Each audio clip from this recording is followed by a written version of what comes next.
મિત્રો, હલો વિદ્યાર્થી મિત્રો, કેમ છો બધા? મજામાં? આપણે સેમેસ્ટર 3 છે એ કમ્પ્લીટ કર્યું, બરાબર છે.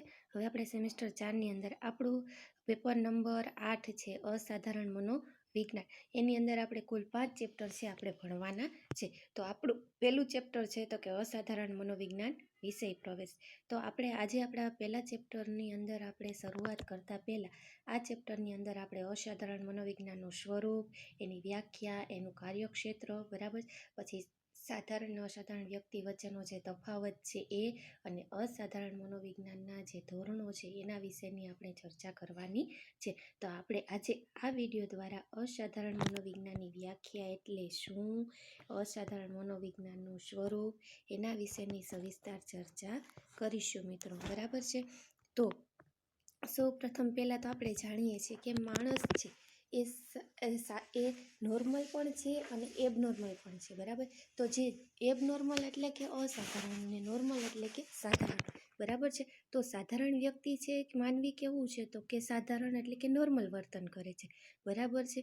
એ કુસમાયોજિત વર્તન કરે છે, ટૂંકમાં યોગ્ય વર્તન કરે છે એ, બરાબર છે. જ્યારે અસાધારણ મનોવિજ્ઞાન છે કેવું તો કે અસમાયોજિત કે સમાયોજિત નથી એવું કુસમાયોજિત વર્તન કરે છે. જ્યારે સાધારણ વ્યક્તિ છે એ કેવું તો કે સમાયોજિત વર્તન કરે છે, બરાબર છે.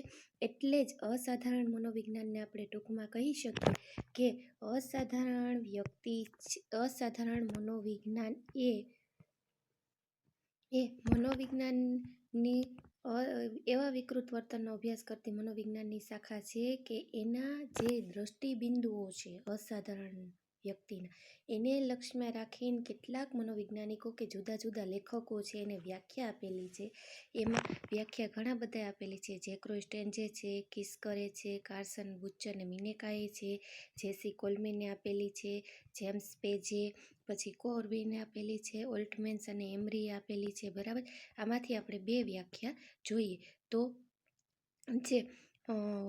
જે ક્રોસ્ટેન્જ આપેલી છે એ શું કહેવા માગે છે તો કે અસાધારણ મનોવિજ્ઞાન છે તે માનવીના વિકૃત વર્ણન, જે વિકૃતિઓ છે, બરાબર, સૌમ્ય મનોવિકૃતિ, તીવ્ર મનોવિકૃતિ છે, છીન માનસ વિકૃતિ છે, આ બધી જે વિકૃતિઓ છે એનું નિદાન, વર્ગીકરણ છે, એના ઉપચાર છે, એની સાથે સંબંધિત સિદ્ધાંતોની સમજૂતી આપવામાં જ અસાધારણ મનોવિજ્ઞાન છે એ રસ ધરાવે છે ટૂંકમાં.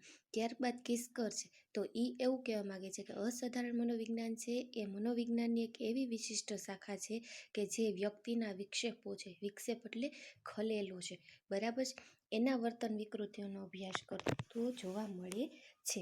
ત્યારબાદ જેસી કોલમેન છે, એ પણ એવું કહેવા માગે કે અસાધારણ મનોવિજ્ઞાન એ એવું ક્ષેત્ર છે કે જે અસાધારણ વર્તનની સમજૂતી મેળવવા માટે મનોવિજ્ઞાનના જે સિદ્ધાંતો અને વિકાસો છે એનો ટૂંકમાં એનું જે કાર્ય કરવામાં આવે છે ને એ અસાધારણ વર્તનની ગત્યાત્મકતા કે જે વર્તમાન પાસું છે એને તપાસે છે, બરાબર. કઈ કઈ સમસ્યાઓ છે વ્યક્તિના વર્તનની અંદર જોવા મળે છે, બરાબર. આપણે જાણીએ છીએ કે વ્યક્તિનું વર્તન છે એ સમયે સમયે બદલાય છે, બરાબર. એક સમયે એક સરખું વર્તન વ્યક્તિનું હંમેશા ક્યારેય જોવા મળતું હોતું નથી. તો શા માટે, તો હું તમને એનું એક ઉદાહરણ આપીને કહું તો વ્યક્તિ છે ક્યારેક ખુશીમાં હોય તો ઘડીક વાર દુઃખમાં હોય, ક્યારેક સુખમાં હોય તો દુઃખમાં જોવા મળે, બરાબર. ક્યારેક હસતું હોય તો ક્યારેક દુઃખી હોય, ટૂંકમાં જે વાતાવરણ છે એની અસરની વ્યક્તિના વર્તન ઉપર જોવા મળતી હોય છે. તો આમ વ્યક્તિના આસપાસનું વાતાવરણ છે એ સૌથી મહત્વનો ભાગ છે એ ભજવે છે. ત્યારબાદ આટલી જે વ્યાખ્યાઓ આપેલી છે એના પરથી કુલ 3 મુદ્દા છે એ ફલિત થાય છે, બરાબર છે. હવે એમાં જોઈએ તો કે અસાધારણ મનોવિજ્ઞાન એ માનસિક રોગોનું વિજ્ઞાન છે, એટલે કે એને માનસિક રોગોનું નિદાન ને ઉપચાર કરતું હોવાથી તેને મનોરોગશાસ્ત્ર છે એ પણ અસાધારણ મનોવિજ્ઞાનને આપણે કહી શકીએ છીએ.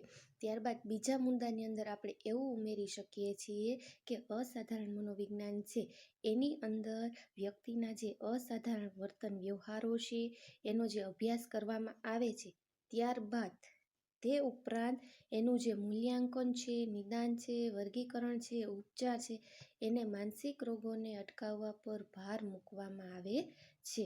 ત્યારબાદ ત્રીજો મુદ્દો છે કે અસાધારણ વર્તનની દ્રષ્ટિએ જે સૈદ્ધાંતિક વ્યાખ્યાઓ છે જે આપવાનો પ્રયત્ન કરે, તેમજ મહત્વપૂર્ણ તથ્યો એટલે કે જે મહત્વપૂર્ણ બરાબર.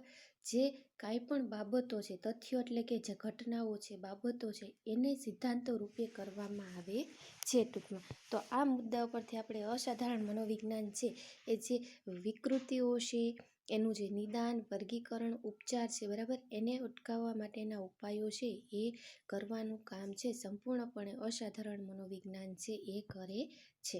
તો હવે આપણે અસાધારણ મનોવિજ્ઞાન એટલે શું છે, એની વ્યાખ્યા વિશે આપણે સવિસ્તર ચર્ચા કરી. હવે આપણે બીજા મુદ્દામાં જોઈએ તો આપણું અસાધારણ મનોવિજ્ઞાનનું સ્વરૂપ. હવે એની અંદર આપણે જે વ્યાખ્યાઓ જોઈને એના જ પરથી એના જે સ્વરૂપની મુદ્દા છે એ સ્પષ્ટ નીચે મુજબ આપણે કરી શકીએ છીએ. ટૂંકમાં એની જે વ્યાખ્યાઓ આપેલી છે એના પરથી જ એના સ્વરૂપના મુદ્દા છે એ સ્પષ્ટ થાય છે. આપણે અસાધારણ મનોવિજ્ઞાનના સ્વરૂપના મુદ્દા છે એ કુલ 5 જોવાના છે. તો એમાં આપણો પહેલો મુદ્દો છે કે તે મનોવિજ્ઞાનની એક શાખા છે અને તે વાસ્તવિક વિજ્ઞાન છે.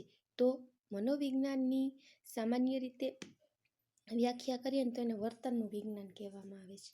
બરાબર, કે માનવીના જે બાહ્ય અને આંતરિક વર્તન છે એનો સંપૂર્ણપણે અભ્યાસ છે મનોવિજ્ઞાન કરે છે. અને મનોવિજ્ઞાન એ એક એવી શાખા છે કે જે બાહ્ય અને આંતરિક વર્તનનો જે અભ્યાસ કરે છે એમાં વ્યક્તિનું વર્તન છે ક્યારેક સાધારણ પણ હોઈ શકે છે અને ક્યારેક અસાધારણ પણ હોઈ શકે છે. તેથી જ તે માનવીના વર્તનનો અભ્યાસ કરતું હોવાથી તેને વર્તનલક્ષી વિજ્ઞાન છે એ કહેવામાં આવે છે. તો આમ માનવીનું વર્તન છે તે બાહ્ય રીતે અસર કરે છે અને આંતરિક પરિબળોને લીધે પણ અસર કરે છે. આંતરિક એટલે કે આવેગોને લીધે. બરાબર છે. વ્યક્તિ ખુશમાં હોય તો એનું વર્તન કંઈક અલગ જ હોય, દુઃખી હોય તો એ વર્તન અલગ જોવા મળે. બરાબર, સ્વભાવ છે ચીડચીડિયું થઈ જાય, ટૂંકમાં આવી રીતના. ત્યારબાદ છે વર્તન વિકૃતિઓનું વિજ્ઞાન છે કે માનવ જે વર્તન કરવા માટે પ્રેરાય છે ક્યારેક ક્યારેક એ મોટા ભાગે વિકૃતિ હોય એની પાછળ જવાબદાર હોય છે. બરાબર, કે આવી બધી વિકૃતિઓ છે એ તીવ્ર પ્રકારની મનોવિકૃતિ સુધીની હોઈ શકે છે કે વ્યક્તિનું વિકૃતિથી છે એનું સમાયોજન જે સાધે છે, બરાબર, એનું જે આયોજન હોય છે સરખું, એ વિખાઈ જાય છે. ટૂંકમાં એ વિખાય અને આખું એનું જે સમાયોજન છે બગડે છે. એના કારણે શું થાય છે તો કે માનવી તીવ્ર મનોવિકૃતિનો ભોગ બની જાય. ટૂંકમાં એને એવું કહી શકીએ કે એની જે વાસ્તવિકતા છે એની સાથેનો એનો સંબંધ છે એ કપાઈ જાય છે. તો આથી આવી બધી જે વિકૃતિઓ છે એના કારણો, લક્ષણો, ઉપચારો, બરાબર, એનો વગેરેનો સંપૂર્ણપણે અભ્યાસ છે એ અસાધારણ મનોવિજ્ઞાન કરે છે. તેથી તેને વર્તન વિકૃતિઓનું વિજ્ઞાન પણ કહેવામાં આવે છે. ત્યારબાદ ત્રીજું છે કે તે અનેક વિજ્ઞાનોનું મિલન સ્થાન છે. આપણે મોટા ભાગે જાણીએ છીએ કે અમુક વિજ્ઞાનો છે પરસ્પરાવલંબી છે. પરસ્પરાવલંબી એટલે કેવા કે એકબીજાના પર આધાર રાખે એવા. બરાબર, કે એકબીજાનું જે જ્ઞાન છે એના વ્યવહારની અંદર એ લોકો ઉપયોગ કરતા હોય છે. એટલે જ આ જે અભ્યાસની આપણને જે સગવડતાઓ મળી છે એના માટે વિજ્ઞાનના કેટલા બધા પ્રકારો પાડવામાં આવ્યા છે. એમાં છે સમાજશાસ્ત્રો છે, ચિકિત્સા શાસ્ત્ર છે, શરીર વિજ્ઞાન, ચેતા વિજ્ઞાન, બરાબર, સંશોધનો, આવા કેટલા બધા વિજ્ઞાનો છે ટૂંકમાં. એટલા માટે અસાધારણ મનોવિજ્ઞાન છે એની અંદર પણ જે વર્તનના વિકારોની પાછળ જે શારીરિક ને જૈવિક કારણો રહેલા છે ને એ કેના દ્વારા તો કે આપણને શરીરશાસ્ત્ર દ્વારા જાણવા મળે છે.